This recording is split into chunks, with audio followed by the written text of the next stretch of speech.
شما را دعوت میکنم به مزرعه خانه کتی و مزرعه آزادگاه. این استخر آبخوری و شنا کردن دختر بزرگ آکراس. اینا عرض کنم توت فرنگی هایی هستن که یه سری محصول دادن. من هرس دومو کردم، حالا اومدن به گل نشستن و میخوان چیکار کنن؟ توت فرنگی بدن. مثل اینا گوچ فرنگی هاییست که خودشون خودرو در آمدن. عرض کنم خدمت شما اینا باز همه توت فرنگی، اینم توت فرنگی، اینم توت فرنگی. اینجا مزرعه خیار هست. این دوتا خیار داشت که امروز کندیم. این آماده شده با گلش برای فصل پاییز. این گلاشه که داده و یه خیار که بهش اینجا آوزون هست. عرض کنم اینجا هم باز یه خیار این زیر آوزون داره.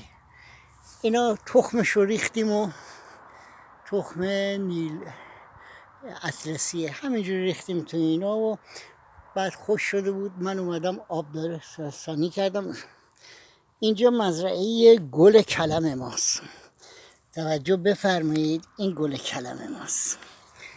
این همینطور دارن میرن. اینم باز یه گل کلم دیگه که اما در نطفه است، اون زیر هنوز به ثمر نرسیده. نمیدونم میبینین یا نه. اینا گوچ فرنگی های خودرو هستن.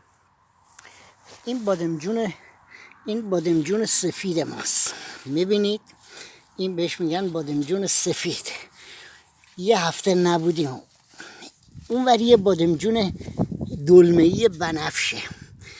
اینم باز بادمجون سفیده.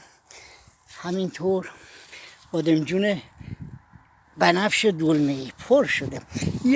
یه هفته نبودیم چه محصول، چون دوبارم بارون اومده. همسایه هم که مرتب میمد برای آبیاری.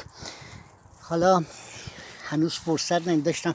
اینا بادمجون هست، نمیدونم دیده میشه یا نه. اینم که گل کلم این باغچه است. بعد اینجا رو داریم، اینجا باز گل کلم داریم.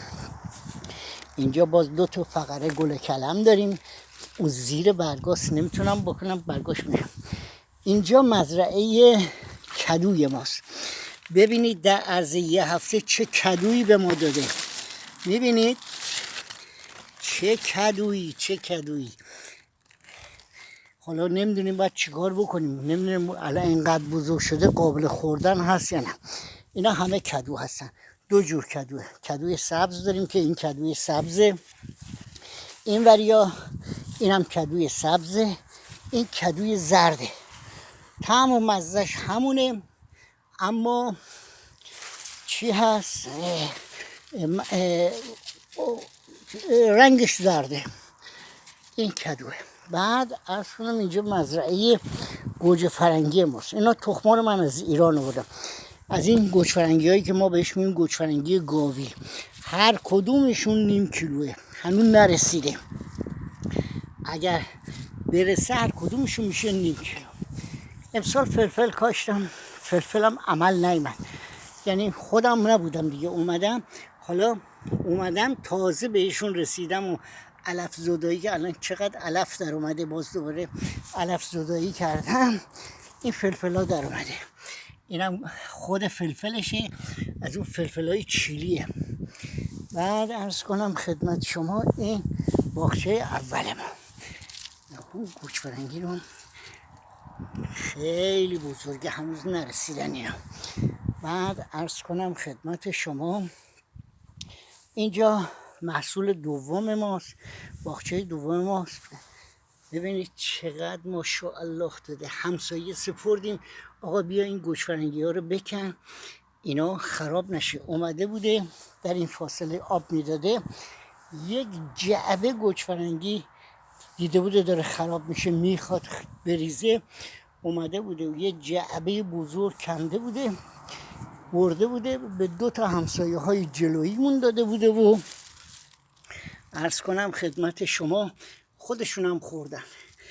گوجفرنگی گیلاسی پوستش یه ذره کلفته اما خیلی ترشه، خیلی خوش طعمه. حالا هنوز فرصت نکردم، الان داشتم چمن باغچه رو میزدم. عرض کنم خدمت شما بعد بیام اینا رو بگیرم بچینم به همسایه دست راستیمون تعارف کنم و بدم و باقیشم ببریم تو. اصلا پره، اصلا اون زیر با وجودی که یک جعبه کندن اما پر هست. خیلی لذتش به همینه، چقدر کار میکنی، چقدر تلاش میکنی، چی کار میکنی مهم نیست. این اینجا خودت بیای بکنی